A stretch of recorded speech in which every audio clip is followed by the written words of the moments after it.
जैसा कि आज तक हमने फर्स्ट पार्ट में जो पढ़ा था उसके अंदर हमने बताया था ना, फाइनेंस मैनेजमेंट के फर्स्ट पार्ट के अंदर हमने बताया था कि आपके पास 3 डिसीजन होने चाहिए।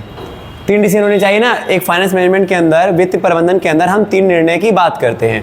पहला था हमारे पास निवेश संबंधी निर्णय, दूसरा था आपके पास फाइनेंसिंग डिसीजन, और तीसरा था आपके पास डिविडेंड यानी कि निवेश, वित्त और लाभांश, जिसमें हमने लास्ट पार्ट में इस वीडियो के ये बताया था कि इन्वेस्टमेंट डिसीजन के बारे में, कि इन्वेस्टमेंट डिसीजन क्या होता है। तो मैंने बताया था इन्वेस्टमेंट डिसीजन जो था वो बहुत सिंपल सा चीज़ है कि किसी भी एसेट्स पे ऐसे इन्वेस्ट करो कि भाई उससे हमें मैक्सिमम बेनिफिट हो, या मैं जिस भी एसेट्स पे पैसा इन्वेस्ट कर रहा हूँ बहुत ही ज़्यादा केयरफुली तरीके से मुझे करना चाहिए। ठीक है, अब आगे हम बात करते हैं इस चैप्टर के अंदर इसी टॉपिक पे।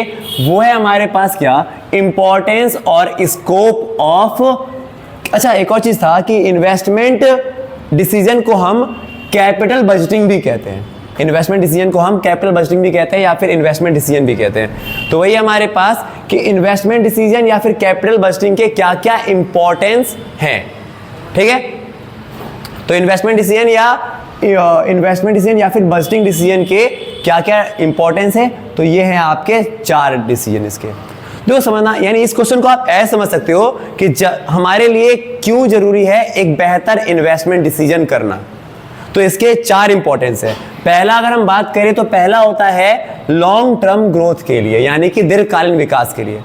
क्योंकि हम सब जानते हैं कि जब अगर हम कहीं पर भी पैसा मैंने इन्वेस्ट किया, जैसे यहाँ पे बताया गया है द कैपिटल बजटिंग या इन्वेस्टमेंट डिसीजन इफेक्ट करता है the long term growth of the company, क्योंकि as fund investment the long term assets bring return in the future. देखो, यानी कि अगर हमने कहीं पर भी पैसा इन्वेस्ट किया है तो ये हम कोई आज या कल के लिए नहीं करते, हम करते हैं लॉन्ग टर्म फ्यूचर के बेसिस पे।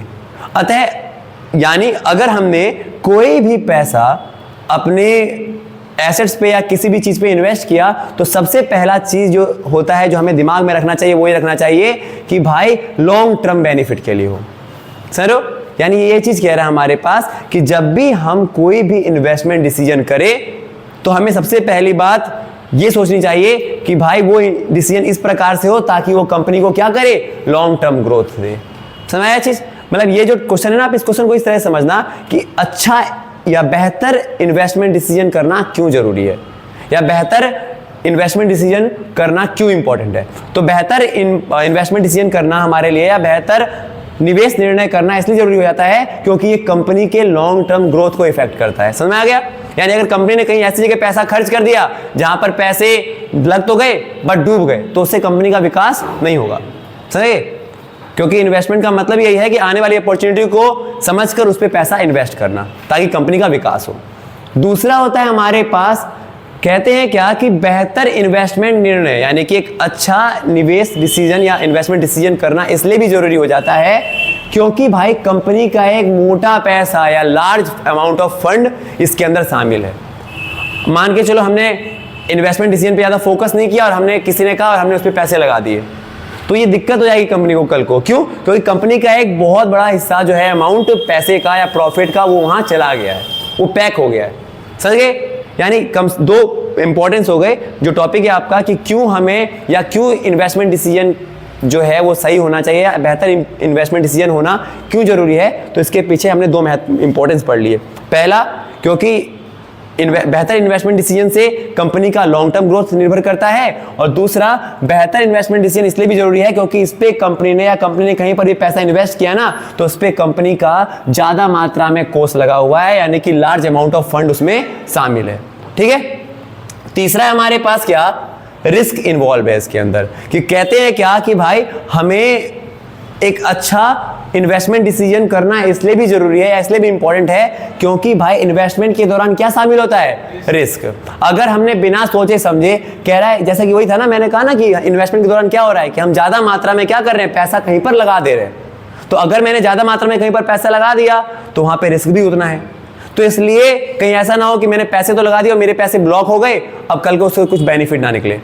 तो इसलिए भाई बेहतर इन्वेस्टमेंट डिसीजन इसलिए भी जरूरी है क्योंकि उससे क्या होता है, क्योंकि उसमें क्या शामिल है, रिस्क फैक्टर भी इन्वॉल्व है, यानी कि जोखिम तत्व भी उसमें शामिल है। और चौथा पॉइंट हो जाता है हमारे पास, ये क्या है, इरिवर्सिबल है, कि कई बार इन्वेस्टमेंट ऐसे भी हो जाते हैं जिसको हम रिवर्स नहीं कर सकते। समझ गए?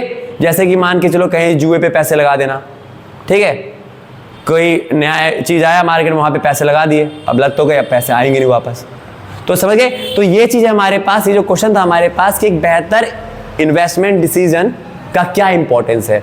तो एक बेहतर इन्वेस्टमेंट डिसीजन या बेहतर निवेश निर्णय इसलिए जरूरी है क्योंकि इसके 4 इंपॉर्टेंस होते हैं। पहला, ये कंपनी के लॉन्ग टर्म ग्रोथ यानी दीर्घकालीन विकास को प्रभावित करता है क्योंकि फ्यूचर के हिसाब से इन्वेस्ट किया गया है। दूसरा, एक बेहतर इन्वेस्टमेंट डिसीजन इसलिए जरूरी है क्योंकि इस पे कंपनी का बहुत ज़्यादा पैसा इन्वेस्ट हुआ है, लगा हुआ है। तीसरा, एक बेहतर इन्वेस्टमेंट डिसीजन इसलिए भी जरूरी है क्योंकि भाई कंपनी को रिस्क है उसके अंदर। अगर कंपनी ने बिना कोई बेहतर इन्वेस्टमेंट डिसीजन लिए हुए ऐसे इन्वेस्ट कर दिया तो समझ लो कंपनी का बंटा धार हो गया। और देन लास्ट होता है क्या कि इरिवर्सिबल डिसीजन होता है ये। आप ऐसा नहीं है कि आपने पैसा इन्वेस्ट कर दिया आप उसको रिवर्स करो, ऐसा नहीं है। जैसे मैंने एग्जांपल दिया था ना, रियल एस्टेट के अंदर अगर हम कोई जमीन खरीदते हैं तो पहले उसके बदले आप बयाना देते हो। अब बयाना ऐसा चीज है आपने दे तो दिया, बट अगर आप उसका पैसा टाइम पर नहीं चुका पाए तो बयाने का पैसा आपको दोबारा वापस नहीं मिलेगा। समझा चीज? तो ये 4 वो फैक्टर हैं, लॉन्ग टर्म ग्रोथ दीर्घकालीन विकास के लिए, दूसरा होता है लार्ज अमाउंट ऑफ फंड इसमें इन्वॉल्व है, तीसरा इसमें रिस्क है, और चौथा ये निर्णय ऐसे हैं जो इरिवर्सिबल है, इसे हम बदल नहीं सकते। इसलिए हमें बहुत सोच समझ करके इन्वेस्टमेंट डिसीजन करना चाहिए। समझ आया? एक बार आप इसको एक बार नोट कर सकते हो। ना हम बात करते हैं अगला कि ऐसे कौन कौन से फैक्टर हैं जो कि हमारे इन्वेस्टमेंट डिसीजन को प्रभावित करते हैं। ये क्वेश्चन भी अच्छा है और लास्ट वाला भी अच्छा था। तो ये है हमारे पास कि ऐसे कौन कौन से फैक्टर हैं, और ये जो फैक्टर वाला क्वेश्चन है आपका वो तीनों में ही आता है, इन्वेस्टमेंट डिसीजन के अंदर भी, फाइनेंशियल डिसीजन के अंदर भी, और आपका डिविडेंड डिसीजन के अंदर भी। वित्त निर्णय, लाभांश निर्णय और आपका निवेश निर्णय तीनों के अंदर आएगा कि कौन कौन से ऐसे फैक्टर हैं। तो एक क्वेश्चन है आपका कि फैक्टर अफेक्टिंग इन्वेस्टमेंट डिसीजन, कौन कौन से ऐसे कारक हैं जो हमारे इन्वेस्टमेंट डिसीजन को प्रभावित करते हैं। तो सबसे पहला चीज होता है cash flow of the project, यानी कि प्रोजेक्ट का नगद प्रवाह। कि मान के चलो अगर मैंने आमतौर पे कोई बंदा कहां पर पैसे इन्वेस्ट करना चाहेगा कि जहां पर मुझे जल्द से जल्द कैश आता रहे ना, जो एक आम इंसान होगा या फिर कोई भी कंपनी जो चाहेगी ना, वो ये चाहेगी कि भाई मैं ऐसी जगह पैसे इन्वेस्ट करूं कि जहां से ना कैश की जो रिटर्नशिप है वो मुझे जल्दी मिलती रहे। ठीक है, यानी वही कहा गया है कि whenever A company is investing huge fund, जब भी कोई कंपनी ह्यूज फंड लगाती है कहीं पर, तो आमतौर पे ना वो ये चाहती है कि भाई उसे एक रेगुलर अमाउंट ऑफ कैश मिलता रहे। समझ चीज? तो यानी कि पहला जो फैक्टर इन्वॉल्व है या पहला फैक्टर जो या पहला कारक जो प्रभावित करता है किसको, इन्वेस्टमेंट डिसीजन को, वो ये होता है कि कैश फ्लो का प्रवाह कैसा रहेगा। यानी मैं जहां इन्वेस्ट कर रहा हूं उस इन्वेस्टमेंट से मुझे कब और कितनी मात्रा में कैश वापस आएंगे। समझ चीज? दूसरा चीज होता है रिटर्न ऑन इन्वेस्टमेंट। ये बहुत मेन चीज होती है कि कहीं पर भी कोई भी व्यापारी या कोई भी ट्रेडर या कोई भी इन्वेस्टर अगर कहीं पर भी पैसा खर्च करता है या इन्वेस्ट करता है तो वो ये पहले सोचेगा कि वहां से कितना इन्वेस्टमेंट आएगा रिटर्न में। सही चीज? यानी कि कितना परसेंट मुझे रिटर्न मिलेगा। मैंने अगर 100 रुपए लगाए और वास्तव में मुझे 1 रुपये मिल रहा है तो क्या कोई बंदा इन्वेस्ट करेगा? नहीं करेगा। समझ चीज? तो यानी रेट ऑफ इन्वेस्टमेंट, यानी कि जो निवेश का प्रतिफल है वो मुझे कितना मिलेगा वहां से, ये बहुत बहुत इंपॉर्टेंट हो जाता है। समझ चीज? पहला था हमारे पास कि जहां मैं इन्वेस्ट कर रहा हूं वहां से कैश जनरेशन कितना जल्दी होगा, नगद प्रवाह वहां से कितना जल्दी होगा, और दूसरा कितनी मात्रा में होगा, यानी कि मैं अगर 100 रुपये लगा रहा हूं तो वहां से मुझे बदले में कितना रुपए आएंगे। और तीसरा होता है आपका इन्वेस्टमेंट क्राइटेरिया, यानी कि निवेश की शर्तें। यानी इन्वेस्टमेंट करने के टाइम पर ये सबसे इंपॉर्टेंट चीज होती है। आपने एड में भी सुना होगा कि mutual funds are subject to market risk, please read all the necessary document before investing. ये वही है क्राइटेरिया, यानी कि अगर हमें इन्वेस्ट कर रहे हैं तो हमें निवेश की शर्तों को ध्यान रखना चाहिए। ठीक है, तो ये 3 आपके इंपॉर्टेंट फैक्टर्स बन जाते हैं। ठीक है, नाउ हमारा जो अगला टॉपिक है वो है आपका फाइनेंस डिसीजन। ठीक है, एक बार आप इसको स्क्रीनशॉट ले सकते हैं या फिर इसको नोट कर सकते हैं। सो हमारे पास जो टॉपिक चालू होता है वो होता है आपका फाइनेंस डिसीजन। ठीक है, हमने इन्वेस्टमेंट डिसीजन बात कर लिया जिसमें बेसिकली जो सब कुछ है वो किसके अराउंड मूव कर रहा है, आपका इन्वेस्टमेंट के अराउंड। ठीक है, नाउ हम जो बात कर रहे हैं ना वो है फाइनेंस डिसीजन। ठीक है, वित्त संबंधी निर्णय, पैसों से रिलेटेड। तो सिंपल सी बात है, under this decision company need to take the decision regarding the various finance source for the management of arrangement of finance such as debenture, bond या फिर शेयर। सिंपल सी बात है, इस निर्णय के अंतर्गत कंपनी को यह निर्णय लेना पड़ता है कि किस विभिन्न सोर्सेस से कंपनी अपने लिए पैसों का प्रबंध करे। क्या वो डिवेंचर से ले, या वो शेयर इशू करके ले, या फिर बॉन्ड ले, या फिर कंपनी या कहीं से भी कर्जा ले उधार बैंकों से। समझ चीज, सिंपल सी बात है हमारे पास कि भाई फाइनेंस डिसीजन का मतलब है कि कंपनी अपने फाइनेंशियल अरेंजमेंट कहां से करेगी, कंपनी अपने वित्त का प्रबंध कहां से करेगी। ठीक है, और जैसा कि हम जानते हैं कि क्या होता है, सोर्स ऑफ फाइनेंस जो है हमारे पास, वित्त के सोर्स दो होते हैं। एक होता है आपका ऑनर्स फंड और एक होता है आपका बोरोड फंड, यानी कि स्वामी कोष और आपका ऋण कोष। ऑनर्स फंड के अंदर हमें पता है क्या क्या होता है। ऑनर फंड के अंदर आपके आते हैं शेयर होल्डर। अगर मैं शेयर इशू करके पैसे ले रहा हूं तो वो इसके अंदर आ जाएंगे, और वहीं अगर मैं ऋण डिवेंचर ऋण पत्र इशू करके, या फिर अगर मैं बॉन्ड इशू करके, या फिर मैंने कहीं बैंक से आकर के लोन लेकर के पैसों का जुगाड़ कर रहा हूं, तो देन फिर वो आपका बोरोड फंड के अंदर आता है। ठीक है, नाम बात करते हैं कि आखिर कौन कौन से ऐसे फैक्टर हैं जो अफेक्ट करते हैं किसको, फाइनेंसिंग डिसीजन को। जैसे आपके इन्वेस्टमेंट डिसीजन के 3 फैक्टर थे, कॉस्ट, रिटर्न और आपका शर्तें जो थी, क्राइटेरिया। ऐसे ही आपकी फाइनेंशियल डिसीजन के भी कुछ ना कुछ फैक्टर है। तीनों डिसीजन के फैक्टर बहुत इंपॉर्टेंट है इस चैप्टर के अंदर। तो फाइनेंशियल डिसीजन के कौन कौन से फैक्टर हैं जो इसको इफेक्ट करते हैं, वित्त प्रबंध के या वित्त निर्णय के कौन कौन से कारक हैं जो प्रभावित करते हैं। तो आपके 6 होंगे। पहला होगा आपका cost, risk, cash flow, position. इन सब के बारे में हम डीप में बात करना है, यहाँ पर एक एक करके बात करते हैं। ठीक है, तो फैक्टर ऐसे कौन कौन से फैक्टर हैं जो कि हमें इफेक्ट करते हैं हमारे फाइनेंशियल डिसीजन को, जिसमें सबसे पहला चीज आता है कॉस्ट।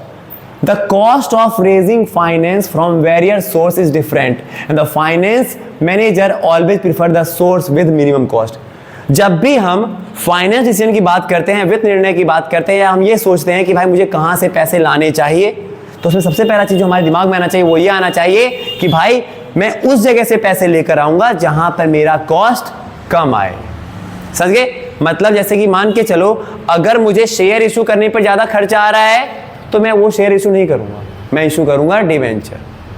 समझ चीज, यानी कहां से कंपनी को ज्यादा खर्चा आएगा, कंपनी वहां से पैसे का प्रबंध नहीं करेगी।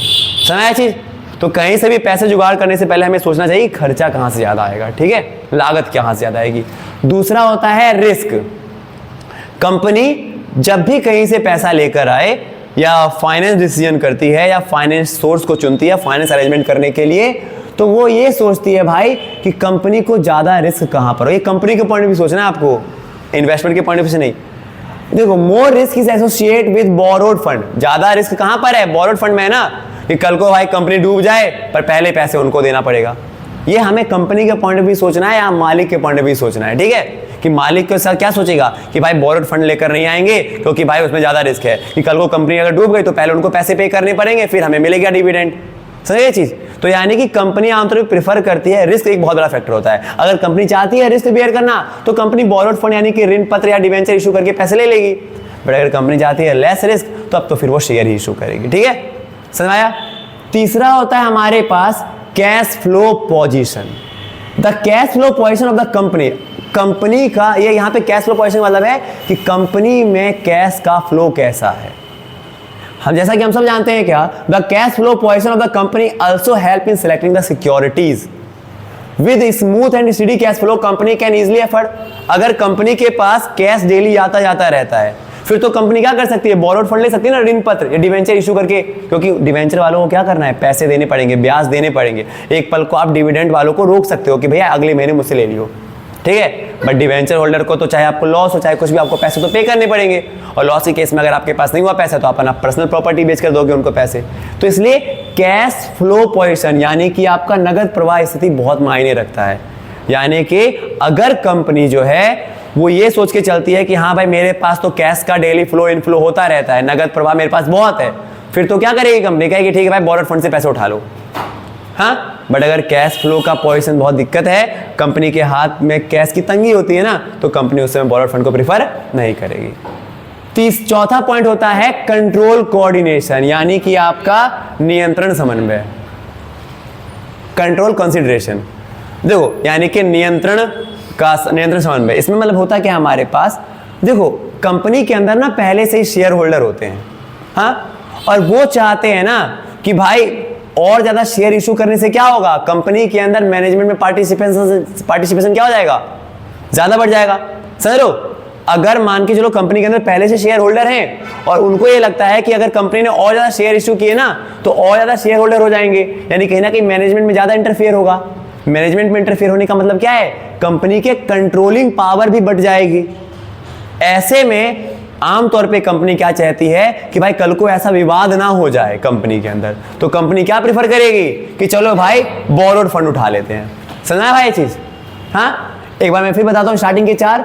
कंपनी को फाइनेंस डिसीजन लेने के समय कौन कौन सी बातों को ध्यान रखना चाहिए या कौन कौन से फैक्टर इफेक्ट करते हैं। पहला, कॉस्ट, कि मैं जहां से पैसा ले रहा हूं उसकी लागत कितनी है। दूसरा, रिस्क कंपनी को किसमें ज्यादा होगा। जैसे मैंने बताया बोरोड फंड में, यानी आप जो पैसा उधार लेकर आ रहे हो उसमें रिस्क ज्यादा है। क्यों? क्योंकि उसको आपको पहले पैसे पे करने पड़ेंगे। तीसरा, कैश फ्लो पोजीशन, कंपनी का नगद प्रवाह स्थिति कैसा है। अगर कंपनी के पास कैश बहुत जनरेट होते हैं, कैश फ्लो में कोई कमी नहीं है, तब तो कंपनी बोरोड फंड प्रेफर कर लेगी। बट अगर कंपनी के पास नगद प्रवाह स्थिति यानी कैश फ्लो पोजीशन जो है वो अगर वीक है तो कंपनी फिर उसको प्रेफर नहीं करेगी। देन होता है कंट्रोल कंसिडरेशन, यानी कि नियंत्रण का प्रभाव अगर देखना है, क्योंकि हम जानते हैं कंपनी के अंदर शेयर होल्डर पहले से होते हैं। जब कंपनी के अंदर शेयर होल्डर अगर पहले से हैं तो जो वो शेयर होल्डर है ना, एग्जिस्टिंग शेयर होल्डर, वो ये सोचते हैं कि भाई और ज्यादा अगर शेयर इशू करके पैसे आए तो कंपनी के अंदर और ज्यादा शेयर होल्डर आ जाएंगे। शेयर होल्डर जितना ज्यादा होगा कंपनी की ओनरशिप बढ़ती है, मैनेजमेंट में पार्टिसिपेशन ज्यादा जाता है, डिसीजन मेकिंग जो होती है वो डिले हो जाती है, कहीं ना कहीं कंट्रोलिंग पावर अगर लोगों के हाथों में आती है। तो ऐसे में कंपनी में एक समय ऐसा आएगा कि लगेगा भाई डिस्प्यूट हो सकता है, झगड़ा हो सकता है। तो ऐसे में कंपनी ये भी सोच के चलती है कि क्या करना है। देन होता है हमारे पास फ्लोटिंग कॉस्ट, यानी कि तरलता लागत। It refers to the cost involve in the issue of security as a broker. यानी फ्लोटिंग कॉस्ट का मतलब क्या है कि अब मैं अगर जहां से पैसे ले रहा हूं ना, अगर मान के चलो कंपनी जो है वो डिवेंचर इशू करके, या फिर कंपनी के पास 2 ऑप्शन है कि चल भाई ऐसा करता हूं डिवेंचर इशू करके ले लेता हूं पैसे, या फिर दूसरा ऑप्शन है बैंक से ले लेता हूं। तो अब ऐसे में कंपनी के पास ना 2 ऑप्शन होते हैं। अगर डिवेंचर, वो एक कंपनी देखती है कि कहां पर ज्यादा सिक्योरिटी गिरवी रखनी पड़ेगी। अगर कंपनी को लगता है कि भाई डिवेंचर के पास ज्यादा सिक्योरिटी या ज्यादा मोर्टेज गिरवी रखना पड़ेगा तो कंपनी तो छोड़ देगी, कंपनी बैंक से पैसा उठाएगी। समझा ये चीज? तो फ्लोटिंग कॉस्ट भी जो है वो मेन मायने करता है, तरलता लागत। और देन होता है आपका fixed operating cost. If a company is having higher fixed operating cost, यदि कंपनी को चलाने की लागत ही बहुत ज्यादा है। फिक्स्ड ऑपरेटिंग कॉस्ट का मतलब है स्थिर संचालन लागत, यानी कि यदि कंपनी को चलाने का, कंपनी को ऑपरेट करने का लागत ही ज्यादा है, then they must prefer owners fund.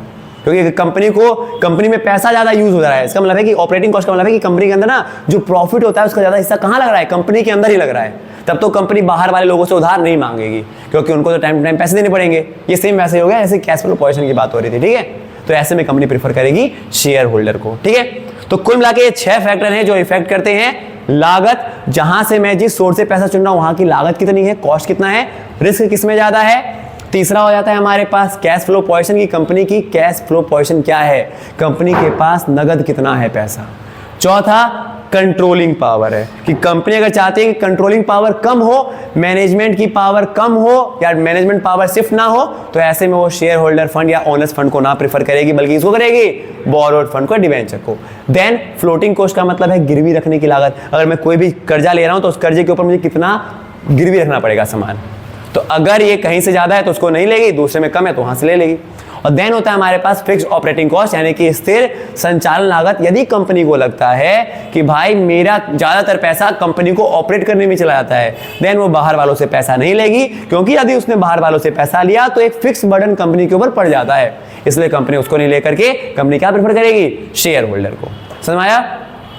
एक बार इसको नोट कर लीजिए। हम बात करते हैं अब हमारे पास जो अगला टॉपिक होगा वो होगा आपका डिविडेंड डिसीजन, जो कि लास्ट डिसीजन है आपका।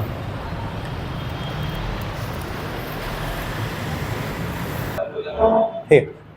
सुना हमारा जो थर्ड डिसीजन आता है जिसका नाम है आपका डिविडेंड डिसीजन। इन्वेस्टमेंट डिसीजन में फोकस था इन्वेस्ट करने से।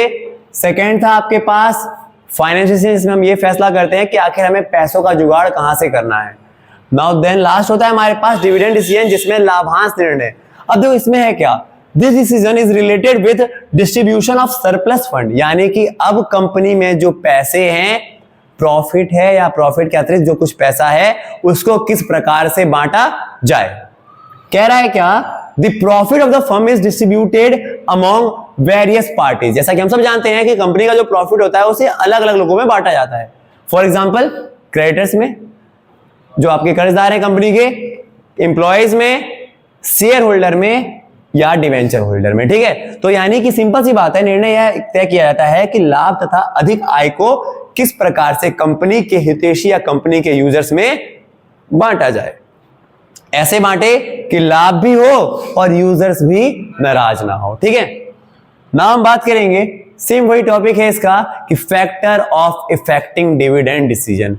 तीनों डिसीजन के फैक्टर जो है वो बहुत इंपॉर्टेंट है। ठीक है, अब इसके डिसीजन की बात करते हैं तो देखो सबसे सिंपल जो है, सबसे पहला जो चीज है वो अर्निंग, यानी कि कंपनी की आय। अब कंपनी किसको कितना पैसा देगी वो तो इस बात पे डिपेंड करता है ना कि कंपनी ने खुद कितना कमाया है। समझाया चीज, वही कह रहा है कि dividend are paid out of current and previous years earning. तो यानी कि ये डिपेंड करता है किसके ऊपर, कि कंपनी ने खुद कितना कमाया है, उसके अकॉर्डिंग कंपनी को ये डिसीजन लेना पड़ता है। देन दूसरा होता है स्टेबिलिटी ऑफ अर्निंग। अच्छा मान के चलो कंपनी को इस साल ज्यादा फायदा हो गया तो कंपनी ने भाई बोनस भी दे दिया, ये दे दिया, सबको बांट दिया। अब अगले 2 साल लॉस चल रहा हो तो ऐसे में कंपनी का ये निर्णय सही नहीं हुआ।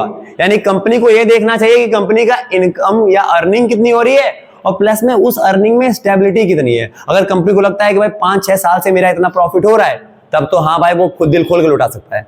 बट अगर कंपनी को लगता है कि भाई 1 साल अच्छी इनकम हो जाती है, 2 साल खराब हो जाता है, फिर कंपनी जो होती है अपनी जेब को थोड़ा सा टाइट कर लेती है। समझ आया।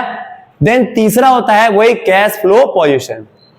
Paying dividend means outflow of cash, यानी कि आपका जो है कैश फ्लो पोजीशन यानी कि नगद प्रवाह स्थिति। इसके अंदर जैसा कि हम सब जानते हैं कि अगर कंपनी किसी को सैलरी देती है या डिविडेंड देती है या इंटरेस्ट पे करती है तो उससे कंपनी का पैसा जो है वो कंपनी से बाहर जा रहा है।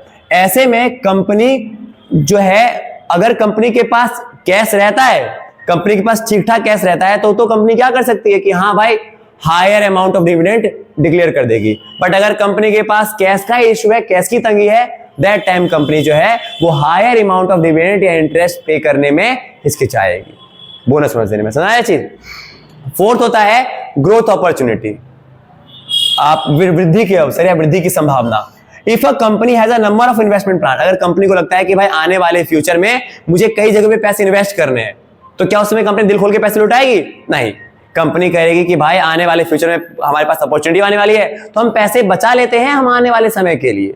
समझा चीज। तो इस पार्ट पे अभी आपको 4 फैक्टर दिख रहे हैं। पहला था कंपनी की इनकम कितनी है, दूसरा उस इनकम में स्टेबिलिटी कितनी है, ठीक है, कि कंपनी को वो इनकम कितने लंबे समय तक होती है। तीसरा था कैश फ्लो की कंपनी का नगद प्रवाह स्थिति कैसा है, और देन होता है हमारे पास कंपनी के वृद्धि की संभावना कितनी है, यानी कि अपॉर्चुनिटी जो है कंपनी का वो कैसा है। समझ आया चीज भाई, कि अगर कंपनी को लगता है कि आने वाले समय में कंपनी के पास अच्छे अवसर है जहां पर कंपनी क्या कर सकती है, अगर कंपनी को लगता है ऐसा कि आने वाले टाइम में कंपनी को ग्रोथ के या इन्वेस्टमेंट के अवसर ज्यादा हैं, सुनो, अगर कंपनी को ऐसा लगता है कि आने वाले समय में कंपनी को इन्वेस्टमेंट के अवसर ज्यादा हैं, तो दैट टाइम कंपनी अपने फंड जो है ना अभी बचा के रखेगी, इन फ्यूचर उसे इन्वेस्ट करेगी। ठीक है ना। इसके अंदर आपके अभी आपके 7 और है, एक बार आप इसको नोट कर लें। ठीक है, तो अभी तक हमने 4 फैक्टर इफेक्ट के बारे में बात किया। पहला होता है हमारे पास कि कंपनी की अर्निंग कितनी है और कंपनी की उस अर्निंग में स्टेबिलिटी कितनी है, कि कंपनी का वो अर्निंग कितने कितने टाइम पीरियड पे हो रहा है। देन एक और जो था हमारे पास वो ये था कि कंपनी का जो है हमारे पास कि कैश फ्लो पोजीशन कितना है, कि कंपनी में कितना कैश रहता है कितना नहीं रहता। और देन आपका जो लास्ट था वो 4 था, वो ये कि कंपनी को इन फ्यूचर या अपकमिंग फ्यूचर में अपॉर्चुनिटी के कितने अवसर है। ठीक है, अगर कंपनी को लगता है कि आने वाले फ्यूचर में हाँ भाई कोई ऐसी जगह पे इन्वेस्ट करना है तो कंपनी अभी पैसे बचा लेगी, देन वो डिविडेंड का जो रेट है वो कम कर देगी। यहां पर आपके पास कुछ 6 और है हमारे पास पॉइंट, ठीक है, जिसमें सबसे पहला होता है हमारे पास कौन सा है, ये आपका स्टेबिलिटी ऑफ डिविडेंड, यानी कि लाभांश की स्थिरता, लाभांश की स्थिरता। देखो some companies follow a stable dividend policy, कुछ कंपनियां जो होती है ना वो एक स्टेबल डिविडेंड पॉलिसी फॉलो करती है, जिसमें कंपनी साफ कहती है भाई देखो कल को इन फ्यूचर हमारे पास 100 रुपए हो या हमारे पास 1000 रुपए हो जाए, बट हम आपको 20 रुपए से ज्यादा नहीं देंगे। तो ये भी कहीं ना कहीं इफेक्ट करता है, ठीक है। देन हमारे पास एक होता है क्या, प्रेफरेंस ऑफ शेयर होल्डर, यानी कि अंशधारियों की प्राथमिकता, अंशधारियों की प्राथमिकता। If a company have a large number of retired and a middle class shareholder, then it will declare more dividend and keep aside of less from the retained earning, whereas company, देखो अगर company के पास ऐसे share holder की संख्या ज्यादा है जो या तो रिटायर्ड हो चुके हैं या फिर मिडिल क्लास शेयर होल्डर है, तो ऐसे में कंपनी उन लोगों के लिए क्या कर सकती है, ज्यादा मात्रा में डिविडेंड देगी। और वहीं अगर कोई ऐसे शेयर होल्डर हैं जो अर्निंग करते हैं अच्छी खासी, तो उनको कहीं ना कहीं कंपनी जो है वो डिविडेंड की वैल्यू कम दे सकती है, यानी यहां पर प्रीफर करेगी वो कि किस शेयर होल्डर को कितना देना है। समझ गए चीज, अगर कोई बंदा पहले से अच्छा कमा रहा है, अच्छा पैसा कमा रहा है, तो उसको शेयर होल्डर हम उसको डिविडेंड हम कम देंगे। और देन अगर कोई बंदा ऐसा है जो भाई मिडिल क्लास है या फिर रिटायर्ड है, देन उसको डिविडेंड की जो अमाउंट होगा वो या उस लाभांश की मात्रा हम कम कर देंगे। अच्छा ये जो चीज है ना ये इंपॉर्टेंट है आपका टैक्सेशन पॉलिसी, यानी कर की नीति। देखो सरकार जो होती है ना, सरकार क्या करती है, ऐसे यहां पे लिखा भी है हमारे पास कि the rate of dividend also upon या depend upon the taxation policy of the government, कि हमारे पास किसी को कितना डिविडेंड देना है, किसी को कितना लाभांश देना है, यह इस बात पर भी निर्भर करता है कि सरकार की टैक्स पॉलिसी क्या है। अगर हम बात करें आज के टाइम का जो करंट टैक्सेशन पॉलिसी है, करंट कर नीति है, इस नीति में यह बताया गया है कि dividend income is tax free income for share holder. Share holder के लिए डिविडेंड का इनकम तो टैक्स फ्री है। जैसे मान के चलो मैं कंपनी हूं और मेरे स्टूडेंट्स जो हैं शेयर होल्डर है मेरे, तो इनको जो इनकम हो रही होगी मेरे डिविडेंड से, उस पर इनको टैक्स देना नहीं पड़ेगा। वेयर्स कंपनी हैज टू पे टैक्स ऑन डिविडेंड, पर कंपनी को टैक्स पे करना है। समझ गए चीज, मतलब शेयर होल्डर को जो डिविडेंड से इनकम मिल रहा है ना, भले लाख का हो या 2 लाख का हो जाए, उनको कोई टैक्स नहीं देना पड़ेगा। बट कंपनी अगर शेयर होल्डर को डिविडेंड के तौर पे 2 लाख रुपए दे रही है ना, तो यानी ये दिख रहा है कि हाँ भाई कंपनी को 2 लाख का फायदा हुआ था तभी तो पे कर रही है, तो उस पे सरकार उसको टैक्स चार्ज करेगी। मतलब अगर हम कंपनी है, हमें 2 लाख का अगर मैं किसी को डिविडेंड दे रहा हूं, तो सरकार नजर में आ गया कि हाँ भाई इस बंदे ने 2 लाख का डिविडेंड उसको दिया है, मतलब इसको 2 लाख की इनकम हुआ था, तो गवर्नमेंट तो मुझसे टैक्स काट लेगी। तो अगर मान के चलो मुझे 2 लाख में से 20,000 का मेरा टैक्स कट गया, तो मेरे पास इनकम कितनी का हुआ, 180 का, बट मुझे शेयर होल्डर को कितना देना पड़ेगा, 2 लाख। इसलिए if the rate is higher, अगर रेट हायर होता है देन कंपनी प्रेफर करती है कम डिविडेंड, समझे कि कम डिविडेंड देंगे, और वहीं अगर रेट कम है तो ज्यादा दे देगी। समझाया। अगला होता है हमारे पास access to capital market consideration, मतलब कि भाई पूंजी बाजार के स्थिति के बारे में भी समझना चाहिए हमारे पास, यानी पूंजी बाजार की स्थिति कि यदि कैपिटल मार्केट मतलब if capital market can easily be assessed and approached and there is enough demand for security to the company. अगर मान के चलो कि कैपिटल मार्केट हमारे पास जो पूंजी बाजार ऐसा है जहां पर कंपनी की वैल्यू ज्यादा है, जहां पर कंपनी की पहचान अच्छी है या कंपनी की खुद की रिपोर्टेशन ज्यादा है। अब मैं एक ऐसी कंपनी हूं जो मैंने अभी भी स्टार्टअप किया है मेरा, तो मेरे स्टार्टअप में जो बंदे आएंगे इन्वेस्ट करने के लिए, तो मुझे स्टार्टिंग में उनको क्या पे करना पड़ेगा, ज्यादा डिविडेंड, ताकि वो मेरी कंपनी से खुश रहे, मेरी कंपनी की गुडविल बने। बट वही अगर ऑलरेडी मैं एक अच्छी कंपनी वेल सेटल्ड कंपनी हूं ना, तो मैं इतना नहीं सोचूंगा। समझा चीज। देन होता है हमारे पास लीगल रिस्ट्रिक्शंस, कानूनी कंट्रोल, कानूनी प्रतिबंध, कि कंपनी एक्ट, और कुछ तो एक होता है कि कंपनी एक्ट में कितनी बातें कही गई हैं, कि कंपनी अधिनियम में अगर कही गई है कि भाई आप इससे कम पे नहीं करोगे तो आप नहीं करोगे, ठीक है। और देन होता है ला, और एक होता है हमारे पास वही एक तो कंपनी एक्ट के द्वारा, कंपनी के कानून के द्वारा कितना कहा गया है, और एक होता है कि हमने डिविडेंड वालों से कितना कंट्रोल और कितना कॉन्ट्रैक्ट किया है। कॉन्ट्रैक्ट में लिखी गई अमाउंट से भी आपको कम नहीं करना, और ना ही कंपनी एक्ट के अमाउंट में जो लिखा गया उससे भी आपको कम नहीं करना। और लास्ट होता है हमारे पास, और साथ ही साथ जो स्टॉक मार्केट है, मतलब ये जो लास्ट के 3 है ना, वो कहीं ना कहीं लीगल फॉर्मेलिटीज को बताते हैं। पहले वाले में बताया था कंपनी एक्ट के द्वारा, कंपनी एक्ट के द्वारा जितना कहा गया मिनिमम उतना पे करना पड़ेगा, दूसरा होता है हमारे पास कि कॉन्ट्रैक्ट पे, कि जो भी शेयर होल्डर है और जो कंपनी है, इन दोनों के बीच में जो कॉन्ट्रैक्ट हुआ या इन दोनों के बीच में जो समझौता हुआ था, इसके अकॉर्डिंग जो है उसको पे करना पड़ेगा।